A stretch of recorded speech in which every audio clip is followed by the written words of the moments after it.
Hello, precious listeners. It's time for another heart-to-heart episode here on the Embrace the Mud podcast.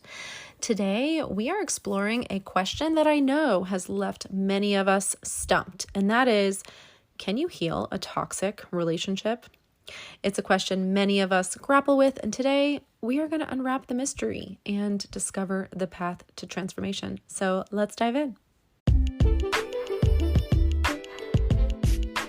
You are listening to the Embrace the Mud podcast, where we discuss all things related to healthy, joyful, and life-giving relationships. Why focus on relationships? Because the quality of our intimate partnerships and close connections influences our health, happiness, and longevity more than anything else in our lives. Relationships matter a lot. So together, let's jump into the mud, aka our messy relationships, pull some weeds, plant some seeds, and create an enriching environment where strong relationships can take root. I am your grateful host, Dara Posner. I am a relational disaster working toward relational mastery. I am also a positive psychology coach, a relational mindset coach, a blogger, and now a podcaster. Thank you for tuning into this episode of the Embrace the Mud podcast, where we discuss all things related to healthy, joyful, life-giving relationships. If you are a fan of this podcast, please subscribe, follow, like, review, and share. Your engagement in this way is crucial to the success of the podcast, and I appreciate you taking just a few seconds to support my mission, which is to help people like you flourish in life and love.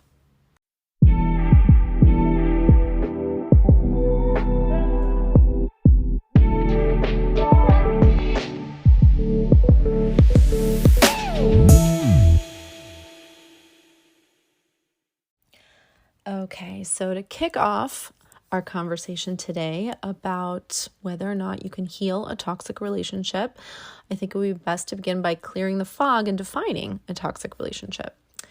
So a toxic relationship is like a storm cloud looming over your connection. It's characterized by constant negativity, harmful behaviors, and a sense of imbalance. Toxicity can manifest in various ways, from emotional manipulation to communication breakdowns and even abuse.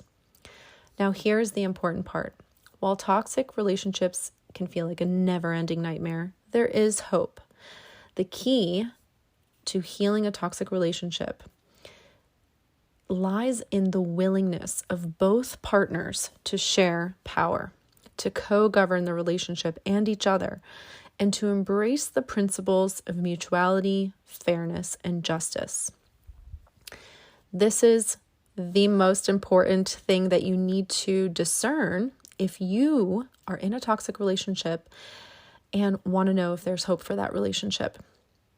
The opposite of that, a case in which there is no hope for a toxic relationship to heal, is where one partner is determined to hold the power, to dominate and control the other person. If that is the dynamic that you find yourself in, that is an abusive relationship and you must get out. And again, if on the other hand, both partners have expressed a willingness to share power, to co-govern the union, to co-govern each other, and to operate mutually and with a spirit of fairness and justice, then there is hope. This is where we can, really look to Dr. Stan Tatkin and his vision of a secure, functioning relationship. If you're not familiar with his work, he is one of the main people I study and learn from, Dr. Stan Tatkin. You can just Google his name, last name Tatkin, and I will also share a link with you all to his website in the show notes. But, the way he sort of describes the secure functioning relational dynamic is that it's like a symphony, where both partners hold the conductor's baton. In this partnership, there's a mutual agreement that my way or the highway is simply not an option. And it's the explicit nature of having such an agreement that is key. Mutuality, my friends, is the secret ingredient. It's like the magic dust that transforms a toxic connection into a thriving one. It means both partners actively participate in creating a shared vision, in listening, and valuing each other's perspectives, preferences, needs, and desires. In the world of healing a toxic relationship, fairness and justice are your trusty sidekicks. They ensure that power is balanced, decisions are made jointly, and both partners' needs and desires are considered. Now, let's get real, you guys. Healing a toxic relationship is like a marathon, not a sprint. It involves open communication, dedication, self-awareness, and a commitment to change. It's about understanding that both of you hold the responsibility for nurturing the connection. And again, because, this is not easy. This is difficult work. This really takes both people being able to look at themselves, their own contribution to toxic patterns and the dynamics, that have been formed between you. So don't be afraid to seek help if needed. A skilled therapist or relationship coach can be your guiding star on this journey, and they can offer the strategies to improve communication, to manage your conflicts, to foster empathy for each other, to self and co-regulate, all of which will be important things for you to practice as you heal your relationship. And here's the beautiful part. As you both embrace mutuality, fairness, and justice, you're not just healing the relationship. You're becoming better versions of yourselves. You get to discover hidden treasures within each other. And, doing this kind of healing work can be tremendously rewarding.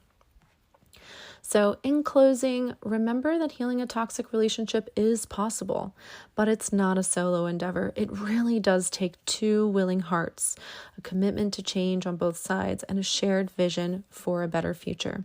And again, you don't have to do it alone. I know it's already September, but 2023 can still be the year that your relationship is transformed. I have created a 12-week one-on-one coaching program called the Relational Mindset Journey. I work with individuals in a couple and couples, and I help them really, really get at the core of what's keeping them stuck in unhealthy patterns and dynamics, how to sort of purify their relationship of the mindsets, beliefs, and behaviors that are not serving them, and how to replace them with the ways of thinking and being in a relationship that foster deep connection and intimacy. If that sounds interesting to you, head over to mudcoaching.com. Go read about what I do, read about how I do it, and who I work with. And if it sounds like a fit for you, just click on the contact page, fill out the short form, and I would love to connect with you soon. All right, so that is what I have for you today. I hope you found that helpful. I will be back very soon with another episode here on the Embrace the Mud podcast. In the meantime, please remember, you are wired for love and connection. You are capable of love and connection. You are worthy of love and connection. I'll see you next time.